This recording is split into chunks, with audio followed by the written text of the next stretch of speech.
آج کے دور میں ہمیں یہ بات بڑی عجیب اس لیے محسوس ہوتی ہے کہ اللہ کریم نے اس بات سے منع کر دیا، بیٹے یا بیٹی کی قربانی نہیں کی جا سکتی۔ پہاڑوں پر چڑھتی رہی اور نشیبی جگہ پر دوڑتی رہی، ویسے ہی پہاڑوں پر چڑھو اور دوڑو۔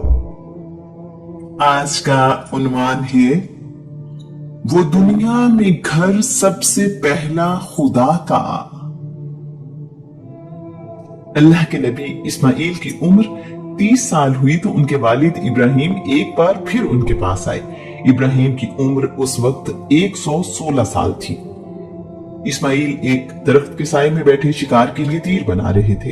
اپنے والد کو دیکھ کر خوش ہوئے اور احترام میں کھڑے ہو گئے۔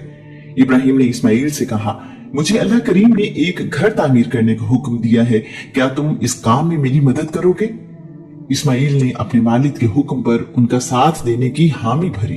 آدم علیہ السلام نے اللہ کریم کے حکم پر مکہ کی وادی میں بیت اللہ تعمیر کیا۔ طوفان نوح میں یہ عمارت بالکل تباہ ہو گئی تھی اور اس گھر کا نشان بھی باقی نہ رہا تھا۔ جبرائیل امین نے آدم کے بنائے ہوئے گھر کی بنیادوں کی نشاندہی کی۔ قرآن پاک میں ارشاد ہوتا ہے، اور جب ہم نے ابراہیم کو بیت اللہ کی جگہ بتا دی تو حکم دیا کہ میرے ساتھ کسی کو شریک نہ بناؤ اور طواف و قیام اور رکوع و سجود کرنے والوں کے لیے میرے گھر کو پاک کرو۔ ابراہیم نے انہی بنیادوں پر بیت اللہ کی دوبارہ تعمیر شروع کی جن پر آدم نے بیت اللہ کی تعمیر کی تھی۔ اس گھر کی تعمیر کے لیے اللہ کریم نے دنیا کے 5 برگزیدہ پہاڑوں کے پتھر انہیں عطا کیے۔ اس گھر کی تعمیر کے لیے کوہ طور، کوہ سینا، کوہ ہیرا، کوہ جوتی اور لبنان کے پتھر اللہ کریم نے فرشتوں کے ذریعے سے عطا کیے۔ مکہ کے شمالی پہاڑی سلسلے کو ابو قبیس کہتے ہیں۔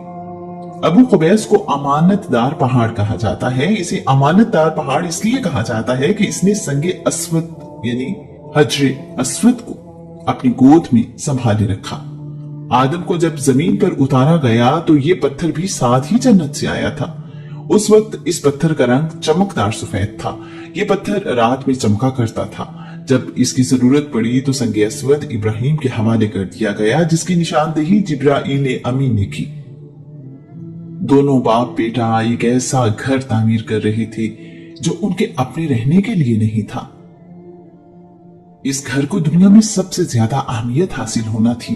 اس گھر کو اللہ کے گھر کے طور پر بنایا گیا۔ تمام دنیا سے لوگ آ کر اس گھر کی زیارت کیا کریں گے۔ ابراہیم اور اسماعیل نے مل کر دیواریں بنانا شروع کر دی۔ اسماعیل پہاڑوں کو توڑ کر پتھر اٹھا کر لاتے تھے، ابراہیم ان پتھروں کو جوڑ کر دیوار بناتے تھے۔ اس گھر کی دیواریں اتنی اونچی ہو گئیں کہ زمین پر کھڑے ہو کر تعمیر کرنے کے لیے اوپر ہاتھ جانا ممکن نہ رہا۔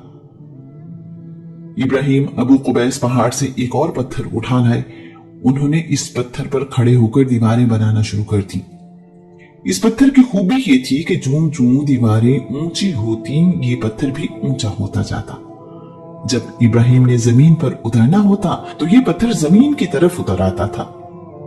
اسے آپ آج کل کے زمانے میں خودکار یعنی آٹومیٹک ہائیڈرولک نظام کہہ سکتے ہیں۔